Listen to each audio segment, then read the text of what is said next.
Bonjour à tous. Les fortes chaleurs de retour et la sécheresse qui s'amplifient, la région n'est plus épargnée par les incendies. En Côte d'Or, les feux se multiplient, granges, champs et même des forêts.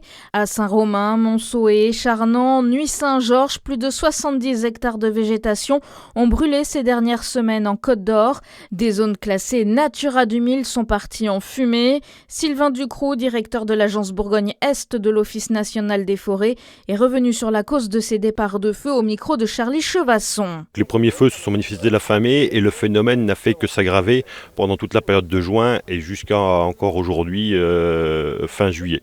Il faut rappeler que la grande majorité des feux, plus de 9 feux sur 10, sont d'origine humaine.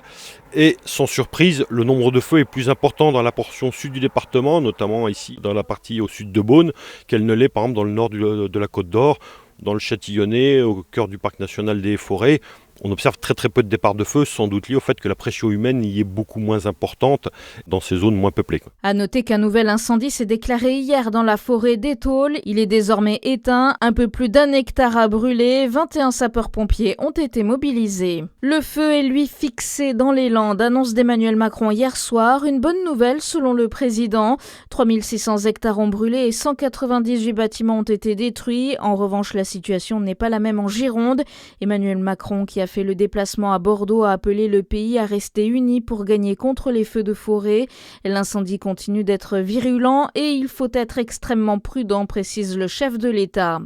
À Besançon, un homme incarcéré après avoir déclenché un feu. Le trentenaire a été interpellé après avoir volontairement incendié des broussailles dans le parc des Glacis. Le départ de feu a été éteint par la police municipale. Trouvé en possession de 3 briquets, le suspect a tenu des propos incohérents. Il devait être jugé hier dans le cadre d'une procédure de comparution immédiate. En Saône-et-Loire, mobilisation ce matin de la filière bovine devant l'abattoir Bigard. Les éleveurs veulent être payés à leur juste valeur alors que les indicateurs du marché sont bons et les prix pratiqués par les abatteurs sont vraiment très bas, estiment-ils. Ils sont devant les abattoirs à Cuiseaux, mais aussi en Côte d'Or, à Venaré-les-Laumes. Depuis 4 heures ce matin, les éleveurs ont sollicité une rencontre avec la direction de Bigard.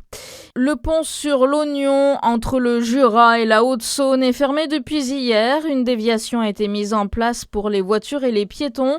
Et des fissures ont été observées sur la structure du pont. Il avait déjà été interdit aux véhicules de plus de 3,5 tonnes pour le préserver, mais la structure a continué à se détériorer et des travaux devraient débuter cet automne. Et puis Zinedine Zidane devrait prendre la tête des Bleus. La Fédération française de foot tient une conférence de presse aujourd'hui pour annoncer le successeur de Didier Deschamps. À suivre votre météo sur Fréquence Plus.